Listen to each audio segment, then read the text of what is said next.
The Heinemann Podcast is a production of Heinemann Publishing.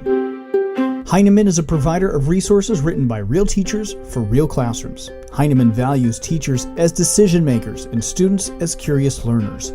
Discover the path to lifelong professional learning at Heinemann.com. Heinemann, dedicated to teachers. I'm Brett from Heinemann. Today on the Heinemann Podcast, how do you define play and choice time in early childhood classrooms? According to Renée Dinnerstein, play is an engine that drives learning.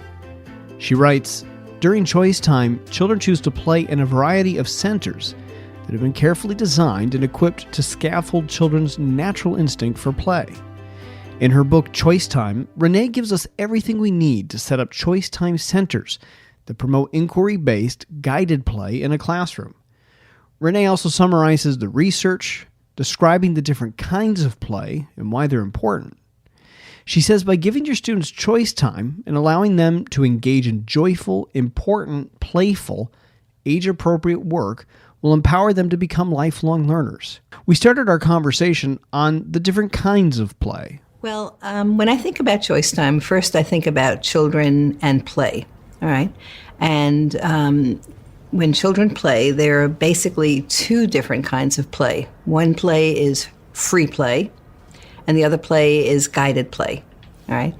Free play is when children are out in the schoolyard and they're running around and someone picks up a stick and the stick becomes a sword or it becomes a magic wand, or, they have their own agenda. Nobody else is involved with that agenda other than the children. That's their agenda. Guided play is when the teacher sets up different centers for play and investigation, right? So the teacher decides what the room is going to look like, what the center is going to look like, how much space she or he is going to allot for the center, what materials will go in the center, and then what happens in that center is up to the children. All right. So the children are not guided in what they do. It's totally up to them. But the teacher has a very important role in setting up a play environment, an investigation environment, an exploration environment for the children. Why are choice time and play so important? Play is what drives children's learning. First of all, it's joyful. All right. And we want children to have joy in their life. That's really important. It's important to me as a teacher. Lev Vygotsky, the Russian psychologist, I'm going to read something that he said. In play, the child is always behaving beyond his age, above his usual everyday behavior. In play, he is, as it were, a head above himself. Children grow in play. They do things that extend their learning, it's an engine for driving the learning that children have. And in choice time play, the children are able to actually incorporate all the other things that they've done all day, all through the week, and bring it with them into these centers that they have. And what's really interesting is that when children are playing, they get to practice what they think it's like to be an adult.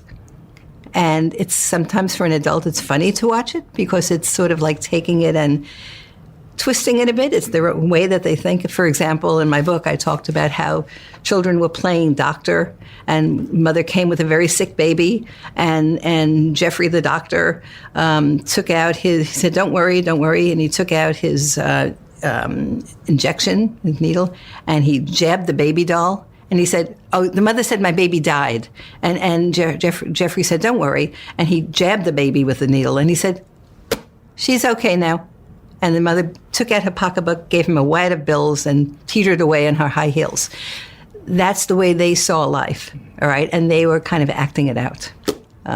So it's important, very important for children to be able to do that, and for teachers to honor that, to say this is important, we must honor this.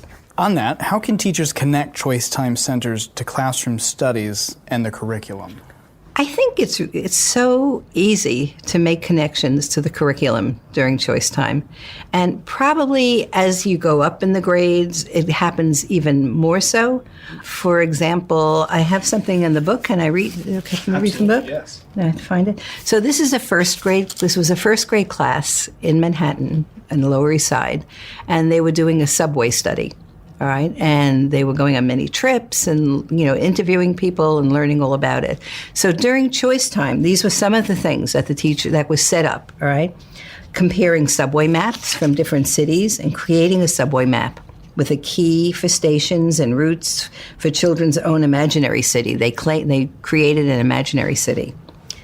Polling classmates about subway ridership, creating a graph, and sharing the information, designing subway car models, using photographs and sketches, using subway sounds. This was in one class where they did this. Subway sounds to create a musical. All right, they recorded it. They made their own subway music. Writing and illustrating poems, because there is something on the New York City subway called poetry in motion, and so they were making poems that would go into the subway. Painting a subway mural, constructing subway cars out of blocks, using an interactive whiteboard to do research subway routes, and planning out trips that they were going to take. They made a subway station in the classroom for the dramatic play. They created a turnstile after going to the subway and doing sketches of it and seeing how it worked. So a lot of this is just one example of how it is, but a class doing a neighborhood study, there are so many things they could do in terms of recreating the neighborhood, opening up a store in the dramatic play area, going to a store and buying things and cooking it in class. So there are a tremendous amount of connections, and always ways for children to record things that they're doing. Well, I think you just sort of spoke to this with the subway example, but how do you see schools implementing choice time in their classrooms? Now, is the question, how do I see it or how do I want to see it?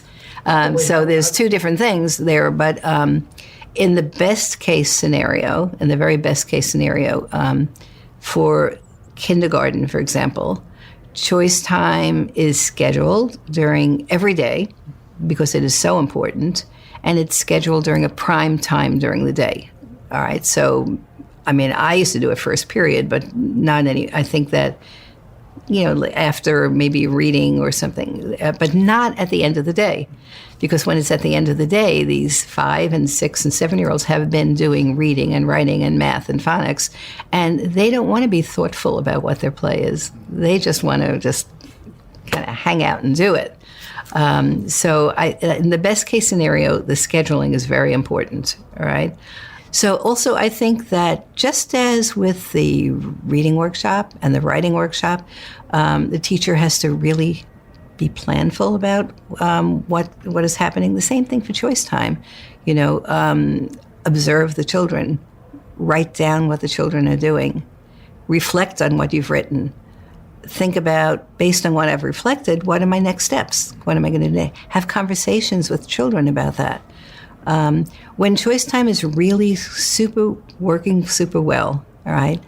When choice time is working really super well, then children start coming up with their own ideas for centers that are important for the classroom. All right. For example, in a kindergarten class that I've been working in this year, for some reason, I don't know why, but some of the children, they wanted to open up a shoe store. And they wanted to make their own shoes. And so the teacher asked them to explain what they needed and what they were going to do. They were very clear about what they wanted to do. She set out the materials. They traced their feet. They measured each other's foot. They basically made shoes. They made thongs. And then they said it needed to be in plastic bags like in the store, and so they put it in Ziploc bags and hung it up and opened a shoe store in the dramatic play area. That's so cool. So this was a children-driven. Sometimes it's more the teacher driving it or a collaboration between the children and the teachers, but this case it was like totally child-driven. Talk about the importance of trust in the classroom and choice time. I think that trust is the essence of choice time, because as I have said before, the teacher sets up the centers. The teacher puts out material. The teacher arranges the room so that children can work independently, and then the teacher trusts the children to know what to do with those materials. And sometimes it may not be what the teacher is thinking, and sometimes it may think, oh my goodness, what are they doing there? You could always sit down with a group of children at the end at meeting and tell us some more about what was happening there. But this element of trust is crucial. Children need to know that they need to have agency and need to know that the teacher respects that agency. And trust them to know what to do, to know how to play, to know how to explore. Building off of that, maybe a teacher who has just read the book or is in the middle of reading the book now, right, and they've not done that before. They've not experienced that opportunity of trust. How would you advise that teacher? I think one of the things that I tried to do in the book was for the different centers, the basic centers, to be very explicit about not just what to put out and how to set it up, but how to introduce it. That is so important.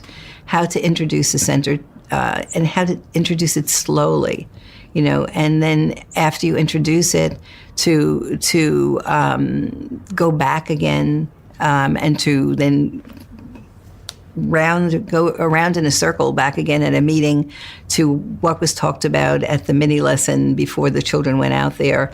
And I think that maybe for a new teacher to not have too many centers, there's nothing wrong actually with having doubles of the same center.